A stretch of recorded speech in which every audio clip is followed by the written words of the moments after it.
ನಮಸ್ಕಾರ ಸ್ನೇಹಿತರೆ, ಗೃಹಲಕ್ಷ್ಮಿ ಯೋಜನೆಯ 22ನೇ ಕಂತಿನ ಹಣ ನಿಮ್ಮ ಖಾತೆಗಳಿಗೆ ಇನ್ನೂ ಬಂದಿಲ್ಲ ಅಂದರೆ ನಿಮಗೆ ಮುಂದೆ ಯಾವ ಕಂತುಗಳು ಕೂಡ ಜಮಾ ಆಗುವುದಿಲ್ಲ. ಹೌದು ಸ್ನೇಹಿತರೆ, ಈಗಾಗಲೇ 22ನೇ ಕಂತಿನ ಹಣದವರೆಗೂ ಕೂಡ ನಿಮಗೆ ಜಮಾ ಆಗ್ತಾ ಇದೆ. ಇನ್ನು ನಿಮಗೆ 20 ಕಂತುಗಳವರೆಗೂ ಕೂಡ ದುಡ್ಡು ಜಮಾ ಆಗಬಹುದಾಗಿರುತ್ತೆ. ಹೌದು, ಇನ್ನು ಕಾಂಗ್ರೆಸ್ ಪಕ್ಷ ಇರುವವರೆಗೂ ಕೂಡ ಈ ಗೃಹಲಕ್ಷ್ಮಿ ದುಡ್ಡು ಬರ್ತಾನೆ ಇರುತ್ತೆ. ಹಾಗಾಗಿ ಇನ್ನು 20 ಕಂತುಗಳಾದರೂ ಬರುವಂತಹ ಸಾಧ್ಯತೆ ಇರುತ್ತೆ. ಅಂದರೆ ಸುಮಾರು 40,000 ದುಡ್ಡಾದರೂ ನೀವು ಪಡ್ಕೊಳ್ಬೋದು ಪ್ರತಿಯೊಬ್ಬ ಮಹಿಳೆಯರು ಕೂಡ. ಒಂದು ವೇಳೆ ನಿಮಗೆ ಇಲ್ಲಿ ಜಮಾ ಆಗಲಿಲ್ಲ ಅಂದರೆ ಮುಂದೆ ಯಾವ ಕಂತುಗಳು ಕೂಡ ಬರಲಿಕ್ಕೆ ಸಾಧ್ಯನೇ ಇಲ್ಲ. ಹಾಗಾಗಿ ತೀರಾ ಇಂಪಾರ್ಟೆಂಟ್ ಮಾಹಿತಿ, ಯಾರಿಗೆ ಈ 22ನೇ ಕಂತಿನ ಹಣ ಬಂದಿಲ್ಲ ಅವರಿಗೆ ಯಾಕೆ ಬಂದಿಲ್ಲ ಅಂದರೆ ಈಗಾಗಲೇ ಎಲಿಜಿಬಲ್ ಇಲ್ಲ ಅಂದರೆ ಅದೊಂದು ಬೇರೆ ವಿಷಯ. ಎಲಿಜಿಬಿಲಿಟಿ ಹೊಂದಿದ್ರೂ ಸಹಿತ ಬಹುತೇಕ ಅನೇಕ ಫಲಾನುಭವಿಗಳಿಗೆ ದುಡ್ಡು ಜಮಾ ಆಗ್ತಾ ಇಲ್ಲ. ಅದಕ್ಕೆ ಕಾರಣಗಳೇನು, ಎಲ್ಲ ವಿಷಯದ ಕುರಿತಾಗಿ ಈ ಒಂದು ವಿಡಿಯೋದಲ್ಲಿ ಚರ್ಚೆ ಮಾಡ್ತಾ ಹೋಗೋಣ. ತೀರಾ ಇಂಪಾರ್ಟೆಂಟ್ ಮಾಹಿತಿ. ನೀವು ಈ ಒಂದು ವಿಡಿಯೋನ ಆದಷ್ಟು ಕೊನೆವರೆಗೂ ವಾಚ್ ಮಾಡಿ. ಚಾನಲ್ಗೆ ಸಬ್ಸ್ಕ್ರೈಬ್ ಮಾಡಿಲ್ಲ ಅಂದರೆ ಇದೇ ರೀತಿ ಇಂಪಾರ್ಟೆಂಟ್ ಟಾಪಿಕ್ಗಳನ್ನು ತರ್ತಾ ಇರ್ತೀವಿ. ಅದಕ್ಕೆ ಸಬ್ಸ್ಕ್ರೈಬ್ ಮಾಡಿಕೊಂಡು ನೋಟಿಫಿಕೇಷನ್ ಆಲ್ ಅಂತ ಸೆಟ್ ಮಾಡಿ. ಈಗ ನಾವು ನೇರವಾಗಿ ಟಾಪಿಕ್ಗೆ ಬರೋಣ. ಸ್ನೇಹಿತರೆ, ಈ ಗೃಹಲಕ್ಷ್ಮಿ ಯೋಜನೆಯ 22ನೇ ಕಂತಿನ ಹಿಂದೆನೂ ಕೂಡ 1 ತಿಂಗಳು ಲೇಟಾಗಿತ್ತು. 21ನೇ ಕಂತಿನ ಹಣದ ಹಿಂದೆನೂ ಕೂಡ 1 ತಿಂಗಳು ಲೇಟಾಗಿತ್ತು. ಹೀಗೆ ಪ್ರತಿ ತಿಂಗಳು ಕಂತನ್ನು ಅಂದರೆ ಒಂದು ಕಂತನ್ನು ಹಾಕಲಿಕ್ಕೆ ತಡ ಮಾಡಿನೇ ಸರ್ಕಾರ ಹಣವನ್ನು ಹೊಂದಾಣಿಕೆ ಮಾಡಿ ದುಡ್ಡನ್ನು ಜಮಾ ಮಾಡಲಿಕ್ಕೆ ತಡ ಆಗ್ತಾ ಇದೆ. ಅದರಲ್ಲಿ ಸರ್ಕಾರ ಖುದ್ದಾಗಿ ಸ್ಪೀಡಾಗಿ ಜಮಾ ಮಾಡಬೇಕಂದ್ರೆ ಏನಾದರೂ ಮಾಡೇ ಮಾಡ್ತಾರೆ. ಅದಕ್ಕೆ ಸಾಕಷ್ಟು ಕೆಲಸ ಕಾರ್ಯಗಳಿರ್ತವೆ ಮಹಿಳಾ ಮತ್ತು ಮಕ್ಕಳ ಕಲ್ಯಾಣ ಇಲಾಖೆದು. ಹಾಗಾಗಿ ದುಡ್ಡನ್ನು ಹೊಂದಾಣಿಕೆ ಮಾಡಿ ಜಮಾ ಮಾಡಲಿಕ್ಕೆ ಒಂದು ಸ್ವಲ್ಪ ಲೇಟ್ ಆಗ್ತಾ ಇದೆ, ಡಿಲೇ ಆಗ್ತಾ ಇದೆ ಅಂತಕ್ಕಂತಹ ಸ್ಪಷ್ಟನೆಯನ್ನು ಕೊಟ್ಟಿದ್ದು. ಹಾಗಾಗಿ ಈಗ 22ನೇ ಕಂತಿನ ಹಣ ದಸರಾ ಹಬ್ಬಕ್ಕೆ ರಿಲೀಸ್ ಮಾಡಿದರು. ಆದರೆ ಅಲ್ಲಿ ತಾಂತ್ರಿಕ ದೋಷ ಕೂಡ ಆಗಿತ್ತು. 3-4 ದಿನಗಳ ಕಾಲ ತಾಂತ್ರಿಕ ದೋಷದಿಂದಾಗಿ ದುಡ್ಡನ್ನು ಜಮಾ ಮಾಡೋದು ತಡೆ ಹಿಡಿಯಲಾಗಿತ್ತು.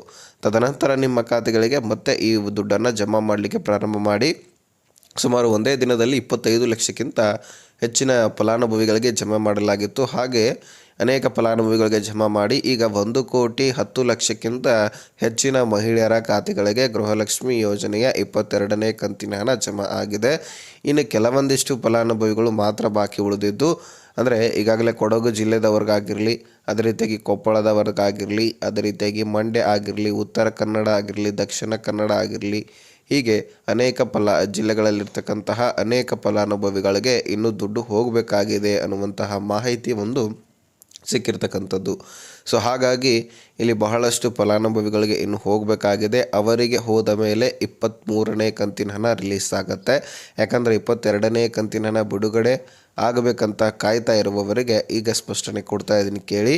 ಇದೇ 20ನೇ ತಾರೀಕು ಅಂದರೆ ಅಕ್ಟೋಬರ್ 20ನೇ ತಾರೀಕಿನ ನಂತರ ನಿಮಗೆ 23ನೇ ಕಂತಿನ ಹಣ ರಿಲೀಸ್ ಆಗಲಿದೆ. ಅಲ್ಲಿವರೆಗೂ ಕೂಡ 22ನೇ ಕಂತಿನ ಹಣ ಜಮಾ ಆಗ್ತಾ ಇರತ್ತೆ. ಯಾಕಂದರೆ 22ನೇ ಕಂತಿನ ಹಣಕ್ಕಾಗಿ ಕಾಯ್ತಾ ಇರ್ತಕ್ಕಂತಹ ಫಲಾನುಭವಿಗಳು ಕೂಡ ಅವ್ರಿಗೂ ಕೂಡ ಜಮಾ ಆಗಬೇಕಲ್ವ. ಹಾಗಾಗಿ ಅವ್ರಿಗೂ ಕೂಡ ದುಡ್ಡು ಜಮಾ ಆಗಿ ಕ್ಲಿಯರ್ ಆಗಬೇಕಾಗಿರುವಂಥದ್ದು.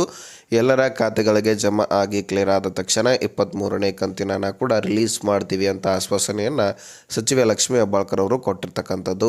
ಸ್ನೇಹಿತರೆ, ಈಗ 22ನೇ ಕಂತಿನ ಹಣ ನಿಮಗೆ ಬಂದಿದೆ ಅಂದರೆ ಓಕೆ, ಅದಕ್ಕೇನು ತೊಂದರೆ ಇಲ್ಲ. ಇನ್ನು ಬಂದಿಲ್ಲ ಅಂದರೆ ನೀವು ಎಲಿಜಿಬಿಲಿಟಿ ಇಲ್ಲ ಅಂತ ಅರ್ಥ.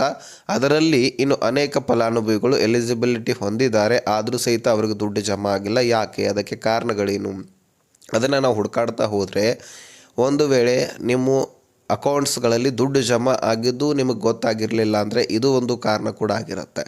ಹೌದು, ಬಹಳಷ್ಟು ಜನ ಅನೇಕರು ನಿಮ್ಮ ಕೈಯಲ್ಲಿರ್ತಕ್ಕಂತಹ ಮೊಬೈಲ್ ಕೂಡ EMIದಿಂದ ತೆಗೆದುಕೊಂಡಿರ್ತೀರಿ, ಬೈಕ್ಗಳನ್ನು EMI ಮುಖಾಂತರ ಖರೀದಿ ಮಾಡಿರ್ತೀರಿ, ಟ್ರೆಜರಿ ಆಗಿರಲಿ, ಫ್ರಿಜ್ ಆಗಿರಲಿ, PC ಆಗಿರಲಿ, ಹೀಗೆ ಅನೇಕ ವಸ್ತುಗಳನ್ನು ನೀವು ಈ ಒಂದು EMI ಮುಖಾಂತರ ಸಾಲದ ಮುಖಾಂತರ ಪಡೆದುಕೊಂಡಿರ್ತೀರಿ.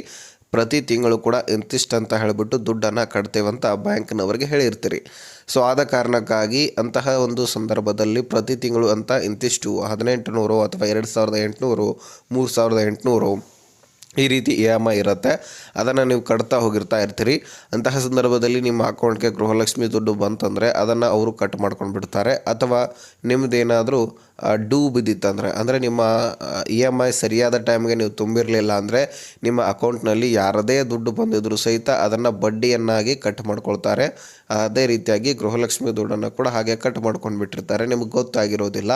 ನೀವೇನು ಮಾಡಬೇಕು, ಟ್ರಾನ್ಸಾಕ್ಷನನ್ನು ಚೆಕ್ ಮಾಡಿಸ್ಕೊಳ್ಬೇಕಂತ ಇಲ್ಲಿ ಸಚಿವೆ ಲಕ್ಷ್ಮೀ ಹೆಬ್ಬಾಳ್ಕರ್ ಅವರು ಹೇಳಿದ್ದಾರೆ.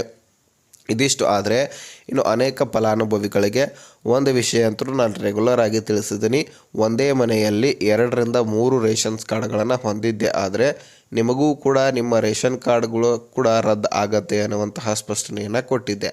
ಹೌದು ಸ್ನೇಹಿತರೆ, ಅನೇಕರು ಈಗ ರೇಷನ್ ಕಾರ್ಡ್ಗಳನ್ನು ಒಂದೇ ಮನೆಯಲ್ಲಿ 3-4 ರೇಷನ್ಸ್ ಕಾರ್ಡ್ಗಳನ್ನು ಮಾಡಿಸ್ಕೊಂಡು ಬಿಟ್ಟಿದ್ರಿ.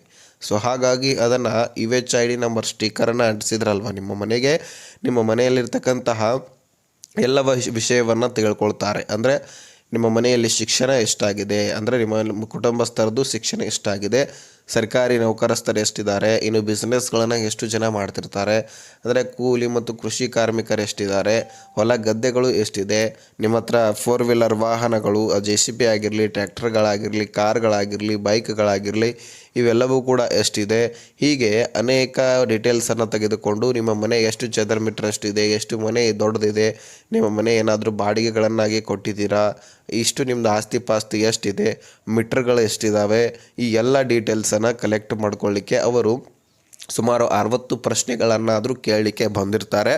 ಆವಾಗ ನಿಮ್ಮಲ್ಲಿರ್ತಕ್ಕಂತಹ ration card, Aadhaar card, voter ID ಇವುಗಳನ್ನು ತೆಗೆದುಕೊಂಡು ಜಾತಿ ಗಣತಿಯ ಹೆಸರಿನಲ್ಲಿ ಜಾತಿ ಗಣತಿ ಕೂಡ ಈ ಕಡೆ ಆದಂಗೆ ಆಗುತ್ತೆ, ಆ ಕಡೆ ನಿಮ್ಮಲ್ಲಿರ್ತಕ್ಕಂತಹ ಡೀಟೇಲ್ಸು ಬೆಳವಣಿಗೆ ಎಲ್ಲವೂ ಕೂಡ ತಿಳಿಯುತ್ತೆ ಸರ್ಕಾರಕ್ಕೆ.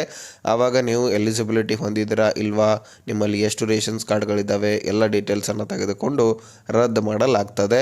ಕೇವಲ ಒಂದು ರೇಷನ್ಸ್ ಕಾರ್ಡ್ಗಳನ್ನು ಉಳಿಸಿ ಆ ಒಂದು ರೇಷನ್ ಕಾರ್ಡ್ನಲ್ಲಿ ನಿಮ್ಮೆಲ್ಲರ ಹೆಸರನ್ನು ಸೇರ್ಪಡೆ ಮಾಡಬೇಕಂತ ಸರ್ಕಾರ ತಿಳಿಸ್ತಾ ಇದೆ. ಸೊ ಇಂಥವ್ರಿಗೂ ಕೂಡ ರೇಷನ್ ಕಾರ್ಡ್ ರದ್ದಾಗ್ತಾ ಇದೆ. ಎಲಿಜಿಬಲ್ ಇದ್ದೀರಿ ಓಕೆ, ಆದರೂ ನಿಮ್ಮ ರೇಷನ್ ಕಾರ್ಡ್ 2 ಇರುವಂತಹ ಕಾರಣಕ್ಕಾಗಿ ರದ್ದಾಗ್ತಾ ಇದೆ. ಇನ್ನು ಅನೇಕ ಕುಟುಂಬಸ್ಥರು ಏನು ಮಾಡ್ತಾ ಇದ್ದಾರೆ, ದುಡಿಮೆಗಾಗಿ ವಲಸೆ ಹೋಗಿ ಬೇರೆ ಕಡೆ ದುಡಿಮೆ ಮಾಡ್ತಿರ್ತಾರೆ. ಆದರೆ ರೇಷನನ್ನು 3-4 ತಿಂಗಳಿಂದ ತೆಗೆದುಕೊಂಡಿರೋದಿಲ್ಲ. ಎಲಿಜಿಬಲ್ ಇರ್ತಾರೆ ಓಕೆ, ಆದರೆ ನೀವು ರೇಷನನ್ನು ತೆಗೆದುಕೊಳ್ಳಿಲ್ಲ ಅಂದರೆ ನಿಮ್ಮ ರೇಷನ್ ಕಾರ್ಡು ರದ್ದಾಗೋದು ಖಚಿತ. ಹೌದು, ಸರ್ಕಾರ ಹೇಳ್ತಾ ಇದೆ ನಿಮಗೆ ಎಲಿಜಿಬಲ್ ಇದ್ದೀರಿ ಅಂತ ನಾವು ಕೊಡ್ತಾ ಇದ್ವಿ, ಆದರೆ ನೀವು ರೇಷನ್ನೇ ಪಡ್ಕೊಳ್ತಾ ಇಲ್ಲ, ನಿಮಗದು ಯೂಸ್ ಇಲ್ಲ, ಅದಕ್ಕಾಗಿ ನೀವು ಪಡ್ಕೊಳ್ತಾ ಇಲ್ಲ ಅಂತ ಹೇಳ್ಬಿಟ್ಟು ನಿಮ್ಮ ರೇಷನ್ ಕಾರ್ಡ್ಗಳು ಕೂಡ ರದ್ದು ಮಾಡಿ ಬಿಡ್ತಾ ಇದ್ದಾರೆ. ಇನ್ನು ಅನೇಕ ಕುಟುಂಬಸ್ಥರು, ಇನ್ನು ಅದರಲ್ಲಿ ಹಳ್ಳಿಯಲ್ಲಿರ್ತಕ್ಕಂತಹ ಮಹಿಳೆಯರು ಏನು ಮಾಡ್ತಾ ಇದ್ದಾರೆ, ತಮ್ಮ ಬ್ಯಾಂಕ್ ಅಕೌಂಟನ್ನು ಚಾಲ್ತಿಯಲ್ಲಿ ಮಾಡಿಸಿಲ್ಲ. ಅಂದರೆ ಅಕೌಂಟ್ನಲ್ಲಿ ದುಡ್ಡು ಹಾಕೋದು ತೆಗೆದು ಮಾಡೋದಿಲ್ಲ, ಇನ್ನೊಂದು ಆ್ಯಂಡ್ರಾಯ್ಡ್ ಫೋನ್ ಅದು ಯೂಸ್ ಮಾಡ್ತಿರೋದಿಲ್ಲ, ಅವರು ಫೋನ್ಪೇ ಕೂಡ ಯೂಸ್ ಮಾಡ್ತಿರೋದಿಲ್ಲ. ಹಾಗಾಗಿ ಅಕೌಂಟಿನಲ್ಲಿ ಟ್ರಾನ್ಸಾಕ್ಷನ್ ಆಗಿರೋದಿಲ್ಲ. ಆದ ಕಾರಣಕ್ಕಾಗಿ ಅವರ ಅಕೌಂಟ್ ಏನಾಗಿರುತ್ತೆ, ಡೆಡ್ ಅಕೌಂಟ್ ಅಂತ ಆಗಿರುತ್ತೆ. ಸೊ ಹಾಗಾಗಿ ಆ ಅಕೌಂಟನ್ನು ಚಾಲ್ತಿ ಮಾಡಿಸ್ಬೇಕಾಗತ್ತೆ. ನೀವು ಚಾಲ್ತಿ ಮಾಡಿಸಿದ್ರೆ ಮಾತ್ರ ನಿಮ್ಮ ಖಾತೆಗಳಿಗೆ ದುಡ್ಡು ಜಮಾ ಆಗಲಿಕ್ಕೆ ಸಾಧ್ಯ. ಸೊ ಹೀಗೆ ಒಂದು ಕೆಲಸವನ್ನು ಯಾರ್ಯಾರ್ದು ಅಕೌಂಟ್ ಚಾಲ್ತಿಯೆಲ್ಲ ಇಲ್ಲ ನೋಡಿ, ಅವರು ಬ್ಯಾಂಕ್ಗಳಿಗೆ ಹೋಗಿ ದುಡ್ಡನ್ನು ಹಾಕಿ ತೆಗೆದು ಈ KYC ಮಾಡಿಸಿದ್ರೆ ಸಾಕು, ನಿಮ್ಮ ಅಕೌಂಟ್ ಮತ್ತೆ ಓಪನ್ ಆಗುತ್ತೆ. ತದನಂತರ ಗೃಹಲಕ್ಷ್ಮಿ ದುಡ್ಡು ಜಮಾ ಆಗಲಿಕ್ಕೆ ಪ್ರಾರಂಭವಾಗುತ್ತೆ. ಇದಿಷ್ಟು ನೀವು ಎಲಿಜಿಬಲ್ ಇದ್ದರೂ ಸಹಿತ ಜಮಾ ಆಗದೇ ಇರೋಕೆ ಕಾರಣ. ಇನ್ನು ಎಲಿಜಿಬಿಲಿಟಿ ಹೊಂದಿಲ್ಲ ಅಂದರೆ ನೀವು ಏನು ಮಾಡಿದ್ರೂ ಜಮಾ ಆಗೋದಿಲ್ಲ. ಈ ವಿಷಯವನ್ನು ನಾನು ನಿಮಗೆ ತಿಳಿಸಿದ್ದೀನಿ. ಮುಂದೆ ಸಾಕಷ್ಟು ಕಂತುಗಳು ಬರಬೇಕಾಗಿದೆ, ಅದಕ್ಕೋಸ್ಕರ ಈ ವಿಷಯವನ್ನು ತಿಳಿಸಿದ್ದೀನಿ. ನೀವು ಪಡ್ಕೊಳ್ಬೇಕಂದ್ರೆ ಎಲಿಜಿಬಿಲಿಟಿಯನ್ನು ಹೊಂದ್ಕೊಳ್ಳಿ.